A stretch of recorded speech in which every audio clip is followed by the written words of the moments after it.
नमस्कार, ज्योतिष और जीवन चक्र में आप सभी का हार्दिक स्वागत अभिनंदन है। सभी को जय माँ शीतला देवी।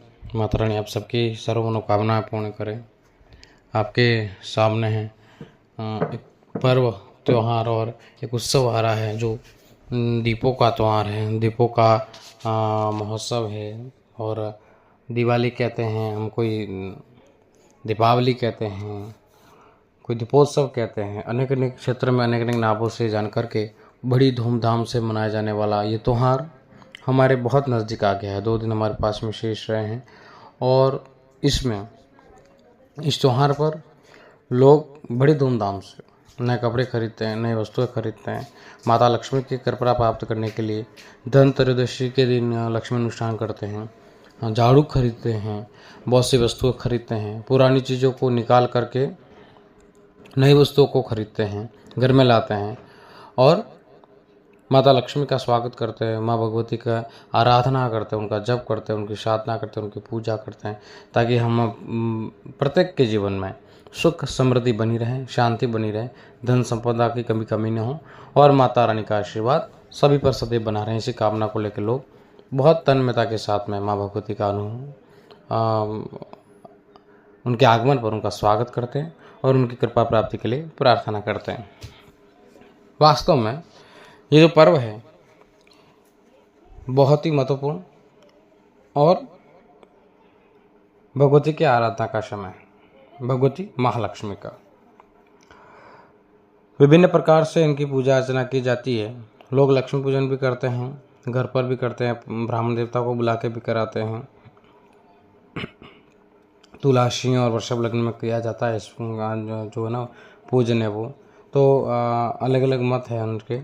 लेकिन मैं आपके बीच में एक छोटा सा उपाय, एक छोटा सा मंत्र जो महालक्ष्मी को बहुत प्रिय और अति प्रिय है और जिससे बहुत जल्दी माँ लक्ष्मी की कृपा हो जाती है और माता लक्ष्मी शीघ्र प्रसन्न हो जाती है, ऐसा जो विधान है आप लोगों के बीच में निवेदन करने जा रहा हूँ। आइए हम उस और चर्चा करने से पूर्व गुरुदेव भगवान से आज्ञा प्राप्त कर लेते हैं। गुरुदेव से आज्ञा पाते हुए आज आप लोगों के बीच में मैं निवेदन करने जा रहा हूँ माता लक्ष्मी का एक गोपनीय, यानी कि गोपनीय तो का एक सरल और एक शीघ्र फल देने वाला एक मंत्र है। आप उसको सुन लीजिएगा। आपके ये जो मंत्र है ना डिस्क्रिप्शन में आपको मिल जाएगा, लेकिन एक बार आप सुन लीजिए। ओम श्रीं ह्रीं श्रीं कमले कमलालय प्रसिद्ध प्रसिद्ध श्रीं ह्रीं श्रीं ओम महालक्ष्मी नमः। पुनः एक बार सुन लीजिए। ओम श्रीं ह्रीं श्रीं कमले कमलालय प्रसिद्ध प्रसिद्ध श्रीं ह्रीं श्रीं ओम महालक्ष्मी नमः। यह माता लक्ष्मी का प्रिय, बहुत पसंदीदा और बीज मंत्र है, जिसके जाप करने से साधक को ऐश्वर्य की प्राप्ति होती है, मान सम्मान की प्राप्ति होती है और उसके घर में कभी भी धन संपदा की कमी नहीं होती है। प्रत्येक बात में, प्रत्येक वस्तु में, प्रत्येक कर्म में लगन और श्रद्धा बहुत महत्वपूर्ण है।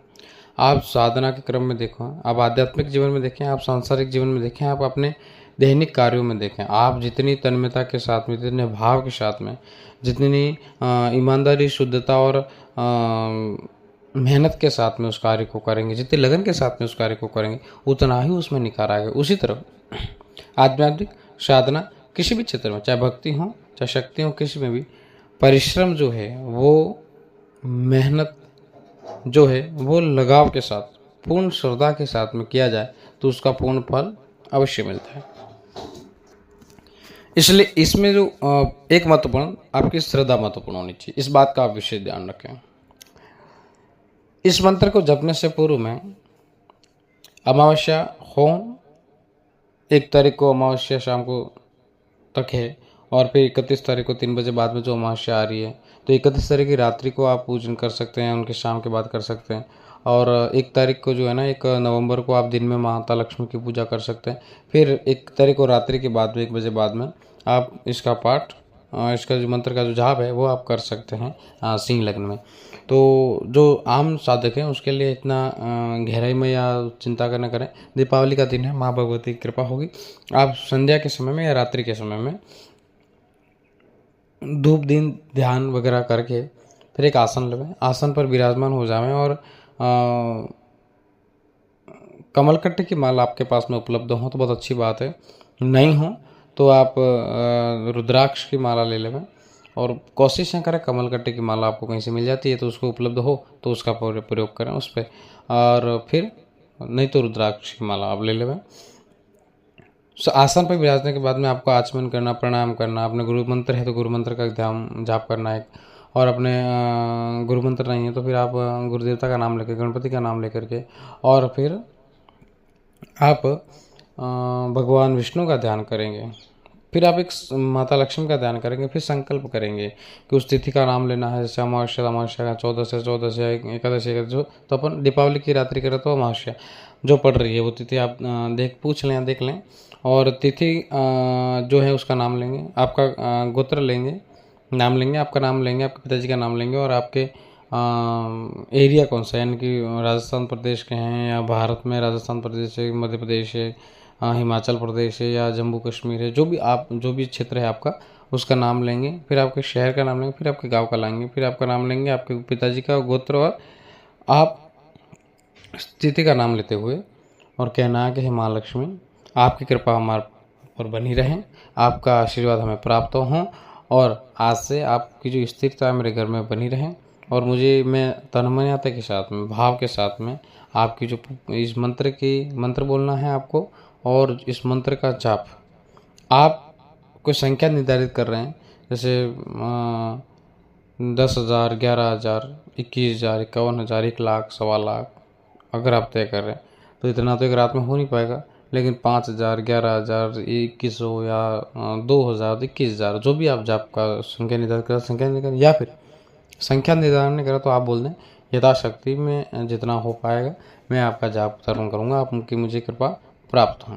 ऐसी प्रार्थना करके फिर पुनः माँ को भोग लगाना है, धूप दीप हो गया, फिर भोग लगाना है। भोग में क्या लगा सकते हैं, एक लौंग का जोड़ा, मीठा पान, पेड़े और मिठाई, और जो बिना खट्टे का पान बनता है वो, मिठाई और पेड़े हो गए, मिठाई हो गई, बिना खट्टे का पान हो गया, पान का पत्ता और 2 लौंग का जोड़ा, ये माता लक्ष्मी को अर्पित करना। काजू कतली भी आप इसमें ले सकते हैं मिठाई में, और ये सारी चीज़ें माँ को अर्पण करने के बाद में केसर वाली खीर भी अर्पित कर सकते हैं। केसर वाली खीर अर्पित करें माँ को और प्रार्थना करें कि माँ आपकी कृपा प्राप्त हो। फिर आपको क्या करना है, भोग अर्पित वगैरह हो गया, फिर आपको इस मंत्र का जाप शुरू करना है। माला को ढक के करना, माला ओपन ना हो, को देखे नहीं, और गीला कपड़ा वगैरह को हो, या गोमुखी जो आती है उसमें हो माला, या फिर आप किसी वस्त्र से, चुंदड़ी से या किसी वस्त्र से माला को ढक के, लाल चुंदड़ी वगैरह हो, ऐसा कोई एरा गेरा आप कलर लेकर नहीं बैठे, लाल हो, पीला हो, और ऐसा कथई कलर का हो, ऐसा लेकर के आप बैठें, और माँ को उस माला को उसमें छुपा करके फिर आप जाप करें। शिवमेरु को पार नहीं करना। माला पे एक 108 उन मनकों के अलावा 109 होते हैं जो एक बीच में होता है जहाँ से माला प्रारंभ होती है, उसको पार नहीं, जैसे वहाँ तक जाप हो गया, एक माला हो गई तो उसी को वहाँ से माला को घुमा कर फिर जाप शुरू करें। शिवमेरु को पार करने से क्या होता है, उसका उल्लंघन होता है, उसको लांघने से जो जप है पूरी माला है ना, वो जप जो होता है वो उसका पूर्ण फल नहीं मिलता है, यानी कि निष्फल हो जाता है, ये मिलान में बिल्कुल मिलता ही नहीं, 0 शून्य हो जाता है। तो आप इस बात का विशेष ध्यान रखें। तो आपको क्या करना है, जप करना, जप करने के बाद में जितना आपको संभव हो सके, या फिर आपने जो संकल्प लिया है, या फिर यथाशक्ति संकल्प जितना हो, इसके बाद में आपको क्या करना है, जप होने के बाद माँ महालक्ष्मी की आरती करनी है। कोई प्रसाद, केले वगैरह, माँ को केले भी अर्पित कर दें और प्रसाद आरती कर दें।